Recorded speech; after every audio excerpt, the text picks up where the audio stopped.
सभी फिटनेस के दीवानों का आज के इस एक्सप्लेनर में बहुत बहुत स्वागत है। अगर फिटनेस जर्नी बिल्कुल जीरो एक्सपीरियंस से शुरू करनी है तो ये सेशन एकदम परफेक्ट जगह है। आज हम उस मजबूत फंक्शनल स्ट्रेंथ तक पहुंचने का रास्ता डीकोड करेंगे जिसके बारे में हर कोई बात करता है। और मजेदार बात क्या है, इसके लिए किसी जिम या भारी भरकम मशीन की बिल्कुल जरूरत नहीं है।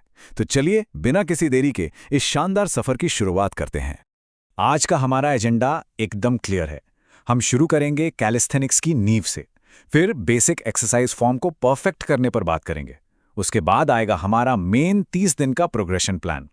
फिर हम देखेंगे बजट, फ्यूल और रिकवरी के तरीके, और आखिर में बात करेंगे निरंतर विकास के लिए सही माइंडसेट की।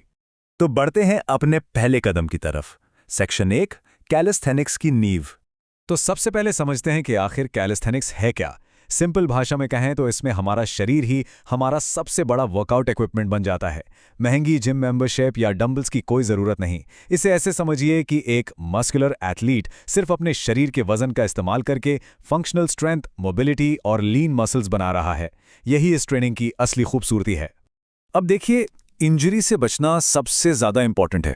हाथों पर शरीर का पूरा वजन डालने से पहले कलाई यानी रिस्ट को वार्म अप करना बिल्कुल मिस नहीं कर सकते। रिस्ट फ्लेक्सेस स्ट्रेच और 10 से 15 सेकंड के सिंपल रोटेशन से जॉइंट्स सेफ रहते हैं। और हां, अगर कभी भी जॉइंट्स में दर्द महसूस हो तो वो एक सीधा वार्निंग साइन है। वहां जबरदस्ती बिल्कुल नहीं करनी है। सही रिस्ट पोजीशनिंग ही सेफ ट्रेनिंग की सबसे बड़ी चाबी है। अब पुलअप्स जैसी मुश्किल एक्सरसाइज को ही ले लीजिए। बिगिनर्स अक्सर सीधे फुल पुलअप्स करने की कोशिश करते हैं और निराश हो जाते हैं। लेकिन इस स्टेप बाय स्टेप प्रोग्रेशन को देखिए। शुरुआत होती है सिर्फ बार पर लटकने से, जिसे डेड हैंग कहते हैं। ये इनिशियल ग्रिप स्ट्रेंथ बनाता है। फिर स्कैपुलर पुल, उसके बाद टॉप पोजीशन को होल्ड करना, और आखिर में नेगेटिव पुलअप्स, जहां बहुत ही कंट्रोल के साथ धीरे धीरे नीचे आना होता है। इस तरह धीरे धीरे ताकत बढ़ाई जाती है। चलिए अब आते हैं दूसरे हिस्से पर। सेक्शन 2, बेसिक एक्सरसाइज फॉर्म को परफेक्ट करना। पुशअप्स करते समय फॉर्म का सही होना बहुत जरूरी है।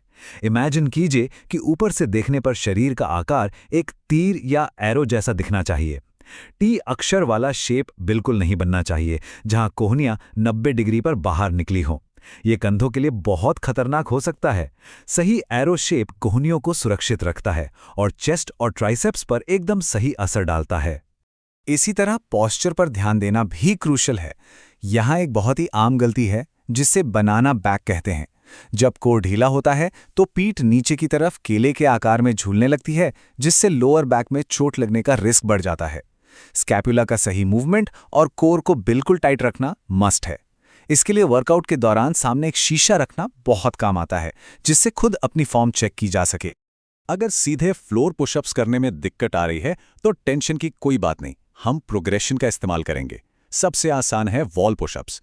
फिर थोड़ा लेवल बढ़ाने के लिए घर के ही सामान जैसे स्टूल या कुर्सी का इस्तेमाल कर सकते हैं। इसके बाद जमीन पर नी पुशअप्स, और फाइनली जब कोर और ट्राइसेप्स में जान आ जाए तब फुल फ्लोर पुशअप्स। हर एक स्टेप बहुत ही सेफ तरीके से हमें आगे बढ़ाता है। और अब आता है वो हिस्सा जिसका सबको इंतजार था। सेक्शन 3, 30 दिन का प्रोग्रेशन प्लान। कंसिस्टेंसी बनाने के लिए इस पूरे प्लान को 3 फेज में बांटा गया है। पहले 10 दिन थोड़े हल्के रहेंगे। फोकस सिर्फ मसल्स को एक्टिवेट करने और ब्लड फ्लो बढ़ाने पर होगा। अगले 10 दिनों में हम फाउंडेशन को और मजबूत करेंगे और रेप्स को कंट्रोल करना सीखेंगे। और आखिरी 10 दिनों में नई स्किल्स और इंड्योरेंस पर काम होगा। शुरुआत के 20 दिनों का रूटीन बहुत ही सॉलिड रखना है। चेस्ट के लिए इंक्लाइन और नी पुशअप्स, ग्रिप के लिए वॉल पुल होल्ड्स, लेग्स के लिए स्क्वाट्स और डीप कोर के लिए प्लैंक होल्ड्स। ये सारे बेसिक मूवमेंट्स असल में बहुत बड़े बिल्डिंग ब्लॉक्स हैं। इन्हीं की मदद से हम फ्यूचर में मुश्किल और एडवांस स्किल्स बड़ी आसानी से कर पाएंगे। एक और बहुत ज़रूरी टिप, एक डायरी या कॉपी और पेन हमेशा अपने पास रखें।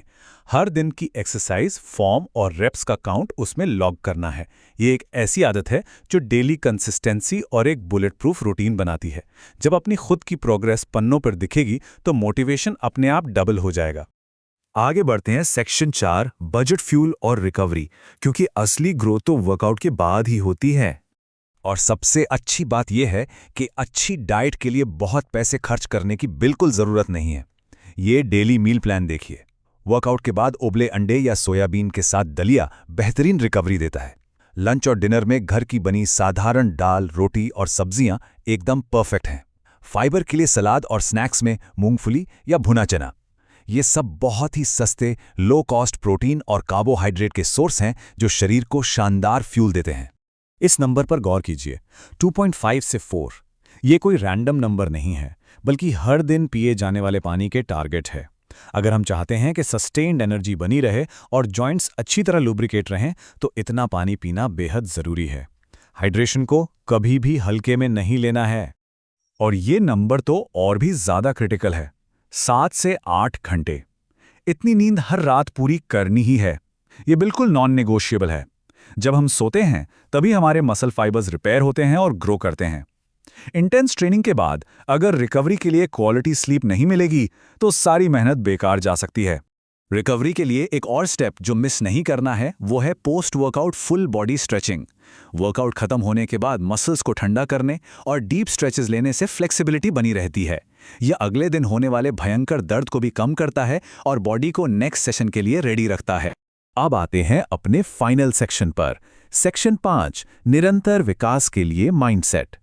एज अ कोच मैं पहले ही कुछ उन आम रुकावटों के बारे में आगाह कर दूं जो शुरुआत में भटका सकती हैं, जैसे वर्कआउट छोड़ देना, बहुत ज़्यादा रेस्ट डेज लेना या जल्दी जल्दी खराब फॉर्म में रेप्स पूरे करना।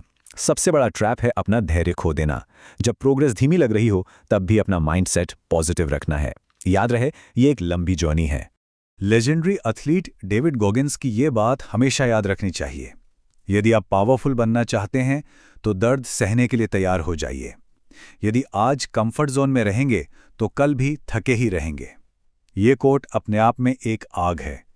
अनुशासन ही वो कीमत है जो हमें अपने इस फिटनेस जर्नी में चुकानी है।